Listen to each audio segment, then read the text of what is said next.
नमस्कार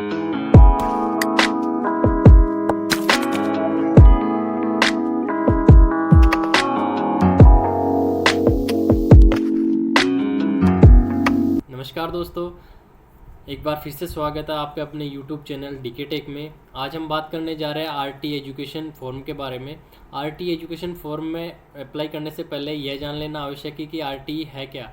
आरटी का पूरा नाम राइट टू एजुकेशन, शिक्षा का अधिकार है। ये एक बहुत ही अच्छा एक्ट है जो भारत में 2009 में लाया गया था और 1 अप्रैल 2010 से सभी राज्यों में लागू किया गया था सिवाय जम्मू एंड कश्मीर। इस एक्ट को लाने का एक ही उद्देश्य था कि जो आर्थिक रूप से और असुविधाग्रस्त बालक जो अच्छी एजुकेशन नहीं ले पा रहे उनको आर्थिक सहायता गवर्नमेंट के द्वारा दी जाएगी और उन्हें उच्च शिक्षा प्रदान करने के लिए, उनका भविष्य बेहतर बनाने के लिए इस एक्ट को लाया गया था। और उसके तहत हर गैर सरकारी प्राइवेट स्कूल के अंदर जो भी एडमिशन होता उसका 1/4 यानी 25% आरटी के लिए रिजर्व कर दी जाती है। यानी उन सीट्स पे अन्य पिछड़ा वर्ग, आर्थिक रूप से पिछड़ा कमज़ोर वर्ग या असुविधा ग्रसित बालक ही उसमें एडमिशन ले सकते हैं। और एडमिशन लेने के बाद जो भी उनकी फ़ीस और जो एजुकेशनल एक्सपेंसेज होगा वो सारा राजस्थान सरकार के द्वारा दिया जाएगा। तो ये एक आर्थिक रूप से पिछड़े हुए और अन्य कमज़ोर वर्ग के लिए बहुत ही अच्छा एक एक्ट है। इसके तहत आप अपने बच्चों को एक बढ़िया और अच्छी इंग्लिश मीडियम स्कूल में एडमिशन दिला सकते हैं। आरटी में एडमिशन के लिए आप अपने बच्चे को 2 ही कक्षाओं में प्रवेश दिला सकते हैं। फर्स्ट आता है इसमें नर्सरी क्लास और दूसरा आता है इसमें फर्स्ट क्लास। नर्सरी क्लास में आप एडमिशन करवाना चाहते हैं तो उसके लिए आपके बच्चे की उम्र 1 से 5 वर्ष होना आवश्यक है और साथ ही उसका जन्म प्रमाण पत्र होना आवश्यक है। और अगर आप फर्स्ट क्लास में एडमिशन दिलाना चाहते हैं तो उसके लिए आपके बच्चे की उम्र 5 से 7 वर्ष होनी चाहिए और साथ ही उसके साथ उसका जन्म प्रमाण पत्र होना आवश्यक है।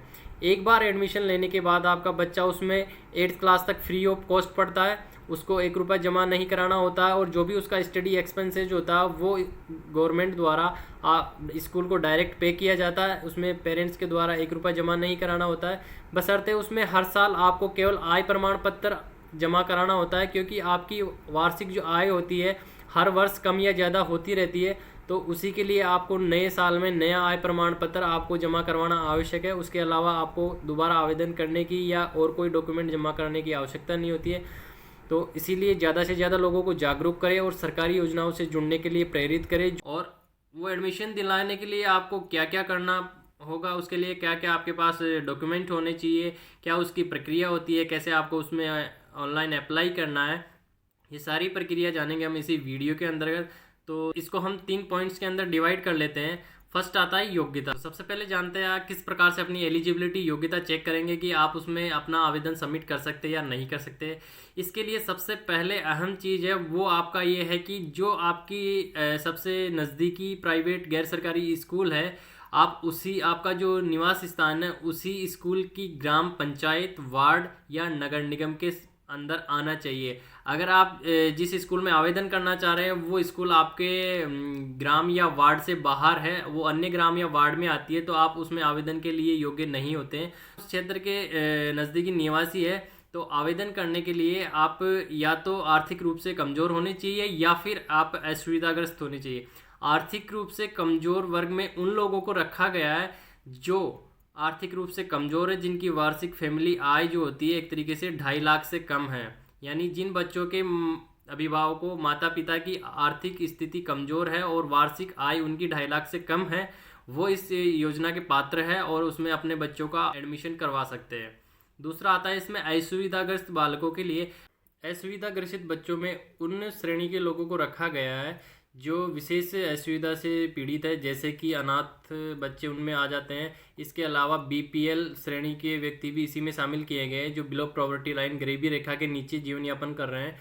उसके अलावा जिनके बच्चों के अभिभावक HIV, कैंसर जैसी गंभीर बीमारियों से पीड़ित है, वो सारे लोग इसी श्रेणी में रखे गए हैं और वो अपने बच्चों का आवेदन शिक्षा के अधिकार अधिनियम के तहत करवा सकते हैं, बशर्ते उन्हें एडमिशन के समय संबंधित श्रेणी से संबंधित प्रमाण पत्र देना पड़ेगा। तो इस प्रकार से आप अपनी पात्रता इसमें जांच सकते हैं। अगर आप इस योजना से जुड़ने के लिए पात्र है और आवेदन करना चाहते हैं तो सेकंड इसमें आता है डॉक्यूमेंटेशन का। यानी आप इस योजना से जुड़ने के लिए रजिस्ट्रेशन और अप्लाई करने के लिए सबसे पहले कौन कौन से दस्तावेज आपके पास होना चाहिए वो आपको जानना बहुत ही आवश्यक है। जिनमें सबसे पहले मैंने बताया इसमें कि आपका निवास स्थान उसी ग्राम पंचायत, वार्ड या नगर निगम में होना चाहिए जिस ग्राम पंचायत, वार्ड या नगर निगम की स्कूल में आपको आवेदन करना चाह रहे हैं। ये दोनों अलग अलग की स्थिति में आप आवेदन नहीं कर सकते हैं। दूसरा इसमें आता है अभिभावक का मूल निवास होना इसमें आवश्यक है। अगर अभिभावक का मूल निवास ना हो उस स्थिति में आप अभिभावक ड्राइविंग लाइसेंस, राशन कार्ड, आधार कार्ड ये आप इसकी जगह लगा सकते हैं, या इनके अलावा आप बिजली का बिल भी इसमें लगा सकते हैं, बशर्ते बिजली का बिल 6 महीने से ज़्यादा पुराना ना होना चाहिए। उसके बाद आता है बच्चे का जन्म प्रमाण पत्र। जन्म प्रमाण पत्र होना बहुत ही आवश्यक है। अगर जन्म प्रमाण पत्र आपने नहीं बनवा रखा है तो उस स्थिति में आप रजिस्ट्रेशन करवा सकते हैं। उस समय आपको अस्पताल से किया डिस्चार्ज सर्टिफिकेट या अप्लाई किया हुआ रिसिप्ट आपके पास होना चाहिए। उसके थ्रू आप इसमें अप्लाई कर सकते हैं। और भौतिक सत्यापन, लॉटरी के बाद अगर आपका स्कूल अलॉट कर दिया जाता है तो उसके समय भौतिक सत्यापन के लिए आपको अपने जन्म प्रमाण पत्र दिखाना आवश्यक होता है। जन्म प्रमाण पत्र न होने की स्थिति में आपका आवेदन निरस्त कर दिया जाता है। और उसके अलावा आप असुविधा ग्रसित श्रेणी से आवेदन कर रहे हैं तो उस स्थिति में जिस असुविधा से आप ग्रसित है उससे संबंधित सर्टिफिकेट आपको उसमें लगाना आवश्यक होता है। जैसे आप बीपीएल कैंडिडेट है तो आपके पास बीपीएल का सर्टिफिकेट होना चाहिए, जो कि आपके राशन कार्ड वगैरह में मेंशन होता है कि आप गरीबी रेखा के नीचे जीवन यापन कर रहे हैं। उसके अलावा आप अगर अनाथ बालकों का करवा रहे हैं तो उनका सर्टिफिकेट होना आवश्यक है। अगर किसी बीमारी से, गंभीर बीमारी, एचआईवी और कैंसर जैसी बीमारियों से पीड़ित बालक का आवेदन कर रहे हैं तो उस स्थिति में उनका हॉस्पिटल वाला सर्टिफिकेट उसमें आवश्यक होता है। तो ये सारे डॉक्यूमेंट आपके पास होना आवश्यक है। और ये डॉक्यूमेंट होने पे आप अपने नज़दीकी ई मित्र से या अपने मोबाइल फ़ोन से भी इसमें आवेदन कर सकते हैं। बहुत ही इजी है।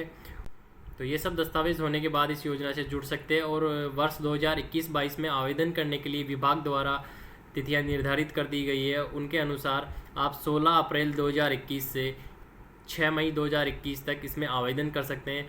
और सही पाए गए आवेदनों का ऑनलाइन लॉटरी माध्यम के तहत 11 मई 2021 को मेरिट लिस्ट तैयार कर दिया जाएगा। उसके बाद 12 मई 2021 को आप अपने नज़दीकी स्कूल में जाके आवेदन की स्थिति जांच कर सकते हैं और उसमें रिपोर्टिंग आपको करनी आवश्यक है। उसके अलावा अगर आपके आवेदन में कोई त्रुटि है तो आप 22 मई 2021 से 26 मई 2021 तक उनमें संशोधन करवा सकते हैं और सही तरीके से अपना आवेदन दुरुस्त करके आप फिर से उसमें एलिजिबिलिटी के लिए एक बार एंट्री कर जाते हैं।